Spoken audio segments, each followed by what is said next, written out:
My mother is from Ogbomoso, Oyo State, who traveled to the north and met my mother somewhere in one village called Giromasa.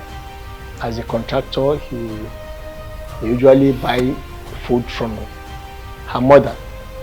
There and then they met, and as God will have it, they married. She went and asked God that if God should give her a male child, he's going to become God's servant. I didn't know this bargain. It was agreement between her and God. Lo and behold, I came to life. I was deaf and dumb. Because when they give birth to a child, the child is supposed to cry. But I was not crying. They beat, and beat, I was not crying. They pour cold water, there was no cry. Apart from good morning, I don't talk to anybody. The lecturers know that you don't ask me questions. Even my teachers from secondary school, they knew you don't ask me much questions because they know that I cannot talk. Yeah, there's some revelation, so many revelations. But my own very funny. Well, the first revelation I saw was that I saw myself singing because that all those years I cannot sing. My younger brother can sing. You know the way Apostle sing song. My younger brother can do that, they can sing, but I cannot sing. When I could not sing, I saw myself with microphone. I was talking, is this wire microphone? I was going up and down, taking on microphone, up and down, taking on microphone. I don't really know what I was saying, but I was talking on microphone, walking up and down like this. I was lying down, you know, men's side, this side. So I was lying down there at the corner of the church. Then prophet came out. My servant, what you are asking me, if I give you, will you obey my will? He was saying in Yoruba. And I was lying down there and I was answering in my mind. I was telling God, giving God my own condition.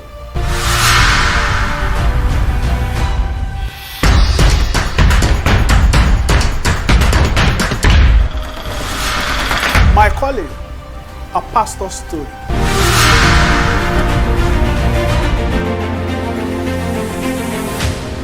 I was giving God my own condition, and God was answering me. I said, if He allows me, and then He tells me, I just want to get off it that they should not think that I'm lazy. I want to work so that the whole world will know that truly I'm not lazy. It is truly I'm called. And the prophecy too was answering me. It was human. When I didn't even know what I was asking God for, I didn't tell even the pastor what I was asking God for. Nobody, it's only myself and God. Then as I was talking, God was answering me. And when they finished the prophecy, I told the pastor, I told the pastor that this is what I was asking God. This is what God was saying. Then the man prayed for me. And by the grace of God, not quite long to that time, I traveled out. And when I traveled out of the town, I got a job. And in that job, I was paid 3 wages. Because the man who paid me had a slide here. Employed me. He's in Lebanese. He employed me, working with him in his company. Then he has a bakery. That bakery, what happened was that I met a man who was mismanaging the bakery. So I helped him to audit the account. And I even realized so many money that the man has managed. The man was happy. So there and then he placed me on an allowance there. Then each and every day, he gave me chop money. So when I was working with the man, first year, second year, and God told me that has the world not seen it, that I should go back to my work. So that year, December that year, I have to tell my boys that, okay, I want to go home Christmas, I want to go and see my mother. The man gave me what he wanted. He even buy Christmas shoe for me. Because the man was very impressed with the way I worked with him. In fact, that was the time I took permission from him. I went to Abuja. Before I came back, he'd been going to my house looking for me. Because he discovered that whenever I'm not with him, the favor he's getting, he will not be getting it. So he was looking for me. People thought that I saw his money and ran away. He said, I didn't see his money. Just because he didn't see me. That was how he was worried about me. So to cut the long story short, I came back that December and I went to, I didn't come back. In fact, because of me, the man had to leave, pack his company and go to Boku. So that time. So that was how I left the man and came back and joined the ministry.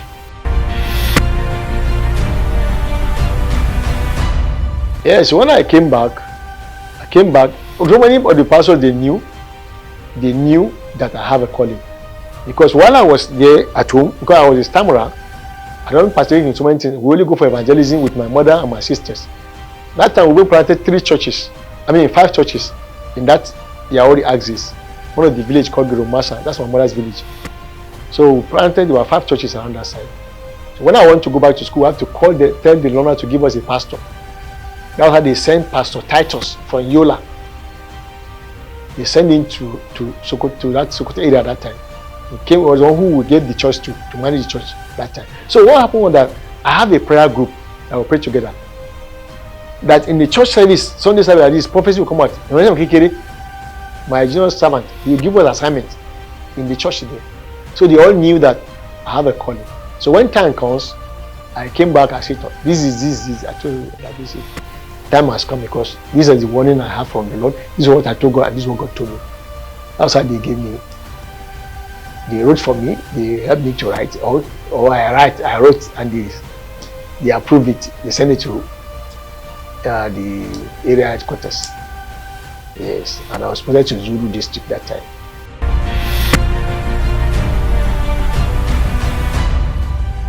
Yes, 2008.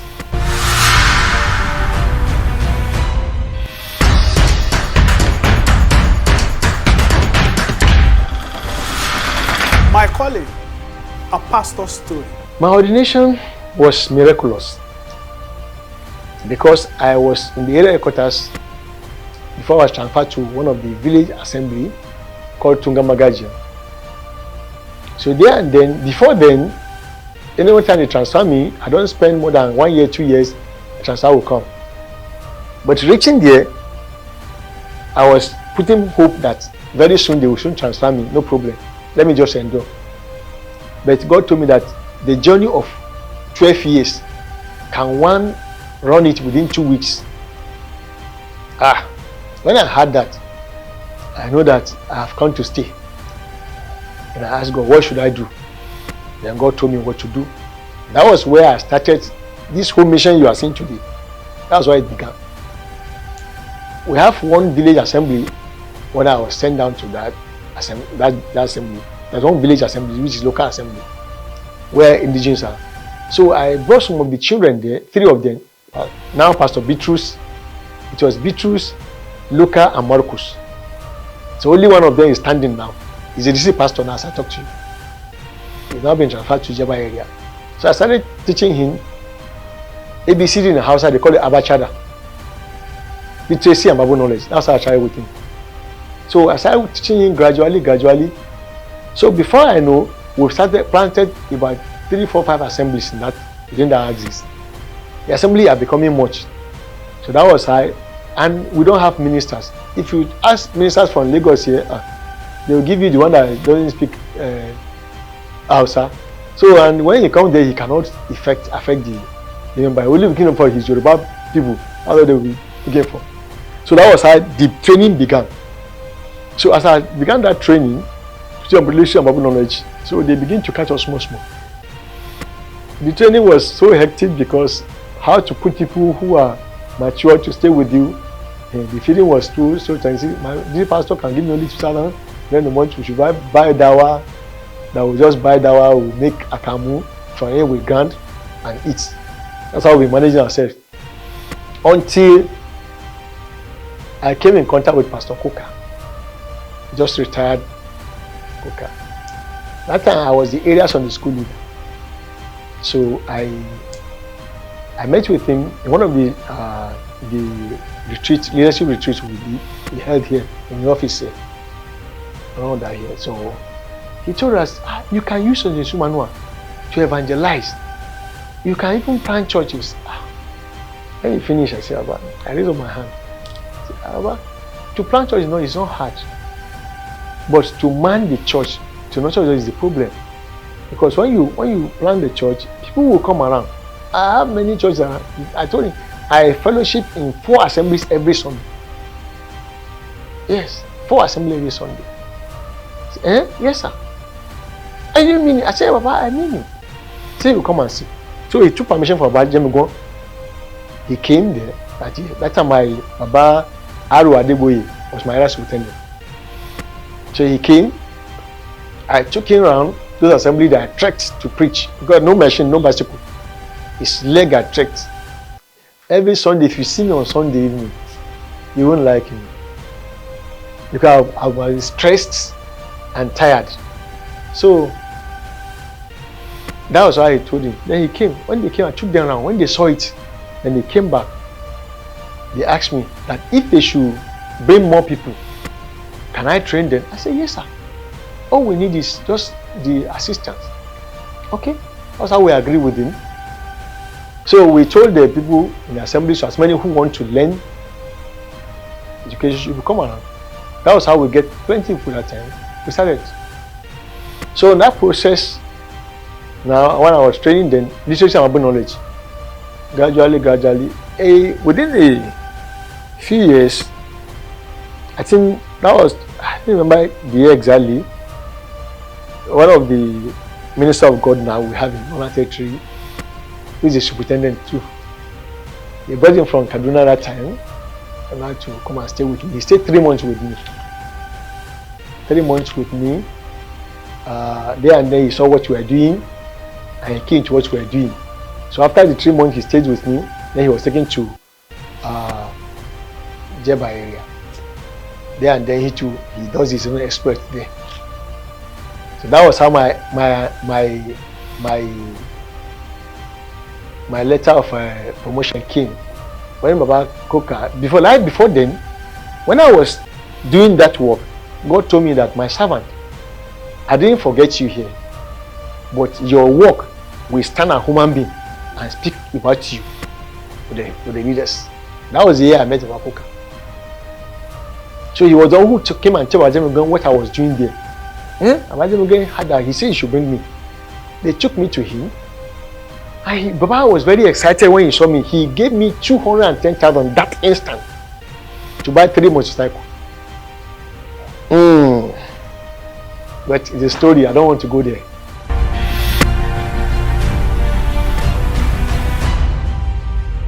Yes. Yes, sir. Yes, sir. He started there in Magaja. By the grace of God.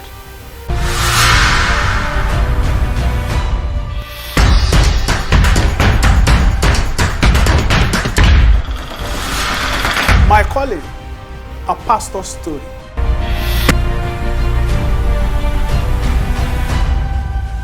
You know, when we started the work, Papa was supporting the work, sincerely was supporting the work. And I was excited doing the work. So at the point come, prophecy being coming on that the man will die, the man will die. I knelt down in his office and I prayed to God. I prayed 3 prayer points. I prayed to God that, God, if this man die, nobody know me in Lona. This one will die if he die now. And this one will end. That's the end of it. The second prayer point is that God should, this man should not go until the work have a name.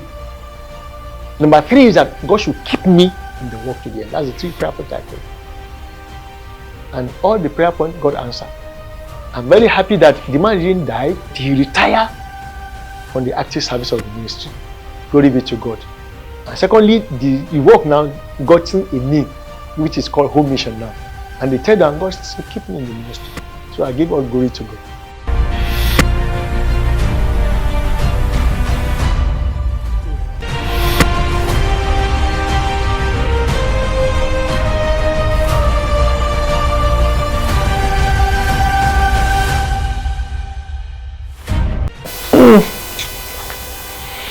A lot of challenges. Let me start with, when I was to start the ministry, there was a man, he's late now, when my DC apostle then, because we have relation, we are related. So the superintendent then, since he knew that I come from Emotion, so he said I should be with him, and he can speak Hausa, you understand. I will wait to relate with him. So he said to go and start with him. So I was there with him. Last started easy, but at a point in time, it became challenging. That, how do I put it? Now, the time I was sent to an assembly to go and plant the church, I was given 250. The transport to that village is 100 naira. Coming back is 100 naira. Then I was given 50 naira to feed for a month. That should come back at the end of the month. Yes, sir. I went there. Lo and behold, I came back with a tithe of 270. God is my witness. 270. 270. Who gave the tithe? It was the copper. I was able to get 6 coppers in that village. And that time God gave me gifts. Okay? So those coppers that it all started with, when they had a dream, I would interpret that dream for them. And the thing will come to pass now. That was how they became friends. Before we know, there's one Igbo man that said chemist there, sells drugs. The man joined us. Before we know, then we decided to go to very close to market to be holding Bible study. Bible study on the market day. So when we sit down very close to the market, because the shop, that man's shop is very close to market. When I'm teaching in Hausa, people will come around. That's how the church started there. The place they call it Sabungan. That's how the church started there. So the thing is that I went there, I spent a month. It happened that I was to come back. One of the morning, I woke up and I ate akara. You know akara now? So they started vomiting. What happened vomiting? Because where we were staying was the hospital building, but they not completed it. But they gave coppers some a person there. That was what coppers said. That was how I was staying with the coppers there. So I was vomiting, then they took me to the doctor. Doctor said, it's a symptom of what they call ulcer. Ulcer. I didn't know what ulcer mean. When he told me that, I said, no problem. I went and locked myself in my room. 3 days I didn't come out.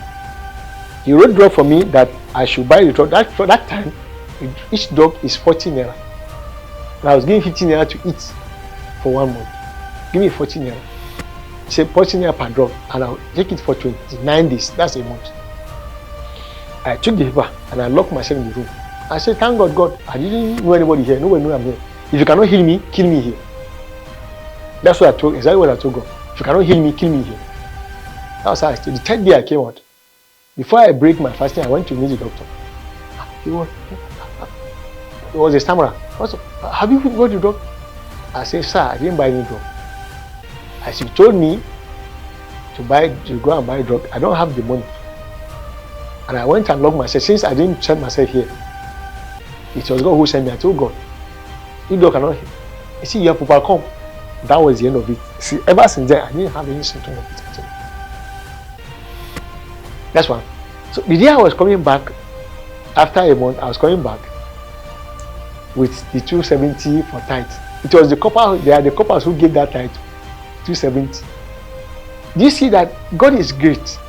I was given 250, but I brought 270. Did you get it? I said, only there. I was very excited in my spirit, very happy. Reaching where I enter motor, come because it's all women when you carry inside vehicle. Only myself and driver and me. You don't have jack and they had a flat tire. So I have to help them to hold it. I was on marathon. Giri. I had to hold the tire. That was how I cook here. We fixed the tire, managed myself to reach. I don't reach. My father told me that, what do you do when you're happy? Kill a thing and do. Unprofitable servant. Unprofitable servant. That time, no laughter. I cannot cry. I cannot laugh. Unprofitable servant. I went to my room and I lied down. That was how I slept off. It was God who comforted.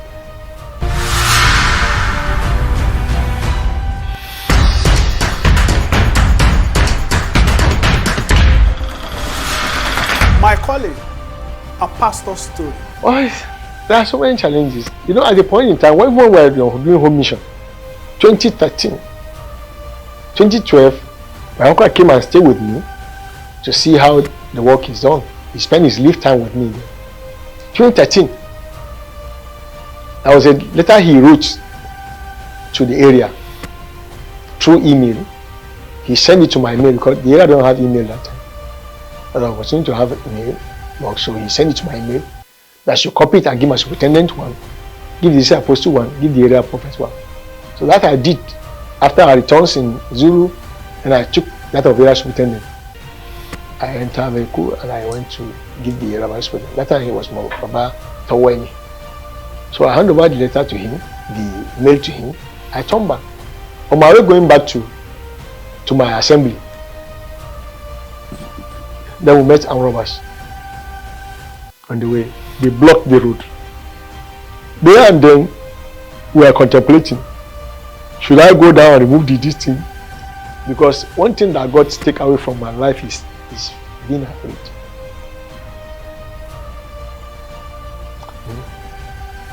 I'm not easily afraid of things, anything.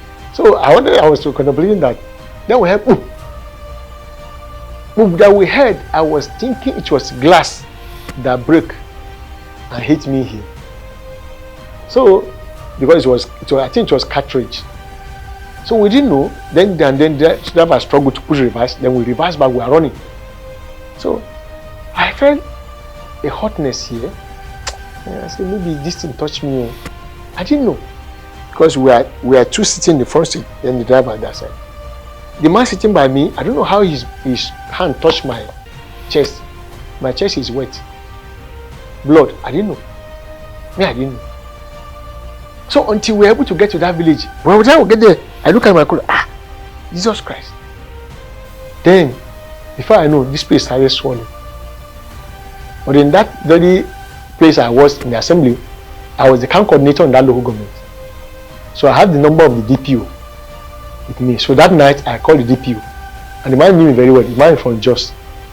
We had the same name. That's SHEHU. From Jos.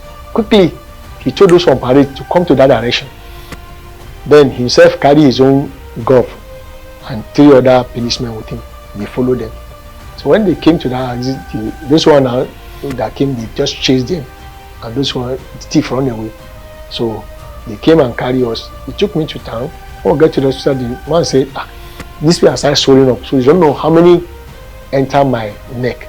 And this neck now is full of veins that they cannot just cut ordinarily. So they have to go to a specialist hospital. So they gave me a reference to Abuja. So reaching Abuja now, an Abuja clinic. So the doctor now see me, examine me.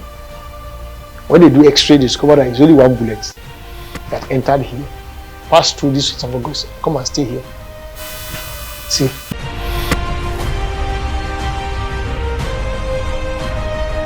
So stay here, there. So when he saw that, he said, you cannot use knife to cut here because they may cut blood vein. That will be dangerous. So